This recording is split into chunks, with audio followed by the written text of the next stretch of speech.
When Jasmine Crockett took to the floor in a live televised showdown to call out what she labeled Trump's billionaire giveaway, no one expected the firestorm that followed. What started as a debate quickly escalated into one of the most jaw-dropping political confrontations of the year. Crockett didn't hold back, dismantling the former president's policies with brutal precision, calling out the quiet deals, tax schemes, and hidden handouts that have made billionaires richer while working Americans struggle. The moment she stepped into that spotlight, she didn't just speak, she ignited a political reckoning that stunned the nation. Stay tuned, because this is one of those moments that will be replayed and remembered for years to come.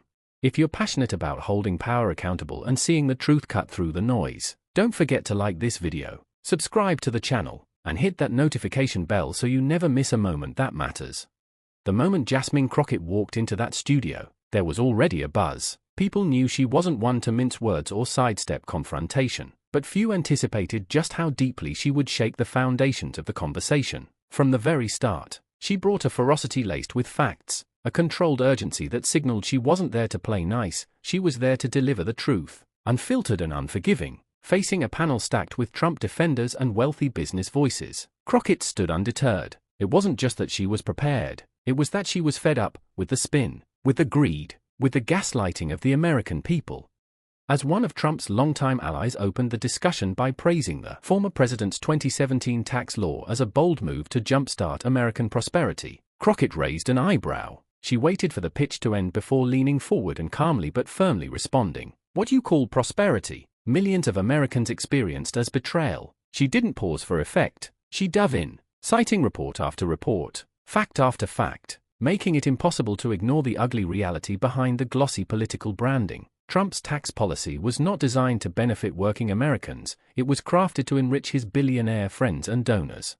Her voice was steady, but her message was electric. She reminded the audience that the Tax Cuts and Jobs Act slashed the corporate tax rate from 35% to 21%, a historic drop that amounted to a windfall for corporations and the ultra-wealthy. "And what did we get in return?" she asked. "Did the jobs flood back to America? Did workers see major pay raises? No. What we got was more stock buybacks, record CEO bonuses, and layoffs." The camera cut to a few visibly uncomfortable faces on the panel, but Crockett wasn't interested in their discomfort, she was interested in justice.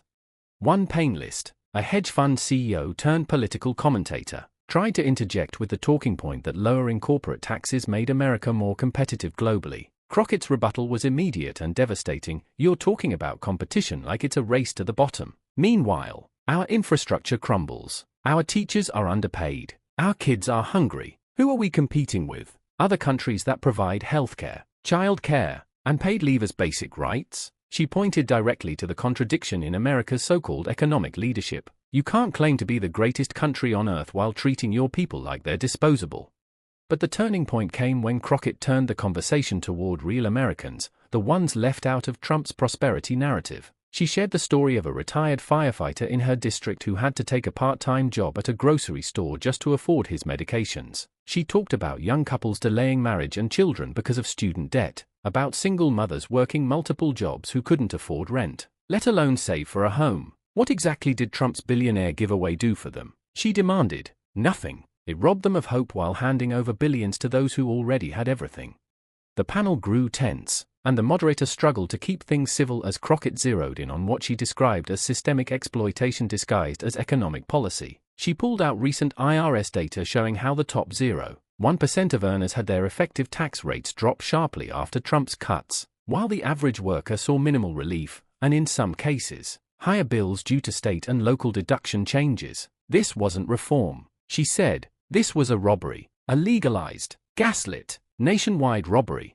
Another commentator tried to shift blame, claiming that both parties have contributed to tax inequality over the decades. Crockett nodded but quickly refocused the lens. True, but Trump took it to a new level. He didn't just maintain inequality, he weaponized it. She listed specific provisions, like the tax exemption for private jet maintenance, the temporary bonuses given to real estate developers, and the generous benefits quietly included for so-called pass-through income largely used by the rich. And let's be honest, she continued, Trump wasn't just implementing policy, he was personally profiting from it. That's not leadership, that's self-dealing on a national scale. By the time Crockett brought up the gutting of the estate tax, a move that allowed dynastic wealth to flourish at the expense of tax fairness, there was no more room for defense. She explained how the exemption was doubled under Trump, meaning multimillionaires could pass down vast fortunes tax-free, widening the wealth gap even further. "We are watching the slow death of the American dream," she said. "Trump didn't fix the system, he fed it steroids. And now the divide between the rich and everyone else has never been wider."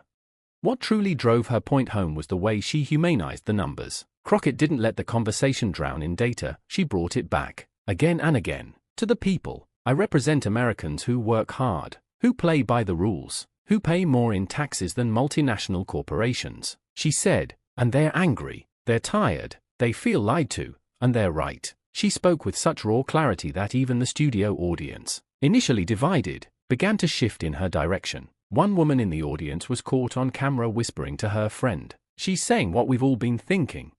As the discussion deepened, Crockett also addressed how Trump's tax law paved the way for a massive ballooning of the national deficit, despite Republican claims of fiscal conservatism. "They love to scream about the deficit when it comes to food stamps or Medicaid," she said, "but they were silent when we added nearly $2 trillion in debt for giveaways to billionaires. Where was the concern then?" Her words cut through the hypocrisy like a knife. "They say we can't afford to feed the hungry, but we can afford to feed the greed of the wealthy. That's not budgeting, that's betrayal." One final jab from a pain list claiming Crockett's views were radical was met with one of the most viral moments of the night. Crockett didn't raise her voice, she simply smiled and responded, "If it's radical to believe billionaires should pay their fair share, that working families deserve more than leftovers, and that our government should serve all of us, not just the top 1%, then I'll wear that label with pride." The crowd broke into applause. Online, the clip was immediately posted with the caption, "Crockett's MIC drop." In her closing remarks, Crockett refused to offer platitudes. Instead, she issued a challenge to Congress, to policymakers, and to the public. "We need to reverse this billionaire giveaway. We need tax justice, economic justice, and political courage. No more dancing around the truth. No more pretending that wealth equals virtue. It's time to rewrite the rules, rebuild the system, and restore the promise of America, not just for the rich, but for everyone." As the cameras cut and the credits rolled, America was left with a message that couldn't be ignored. Crockett hadn't just participated in a debate, she had laid down a gauntlet. Her words echoed across newsrooms, talk shows, and kitchen tables nationwide. She didn't just expose a policy failure, she exposed a moral crisis at the heart of modern American politics. And perhaps most importantly, she offered a way forward, powered not by fear or division, but by fairness, truth, and an unwavering demand for accountability. In the hours and days that followed, media outlets scrambled to respond. Some conservative networks tried to downplay her performance, but even they couldn't avoid airing the most explosive clips. Progressive commentators hailed the moment as a defining one. What Jasmine Crockett did was bigger than just call out Trump. One analyst said, "She showed that we don't have to accept this broken system. We can fight back. We can demand more." And that's exactly what she intends to do. In follow-up interviews, Crockett laid out a bold platform to roll back the Trump tax cuts, close corporate loopholes, impose a wealth tax, and reinvest billions into public schools, healthcare, housing, and green infrastructure. "This isn't about punishing success," she clarified. "It's about restoring balance. It's about asking those who've gained the most from our system to contribute fairly to keeping it strong."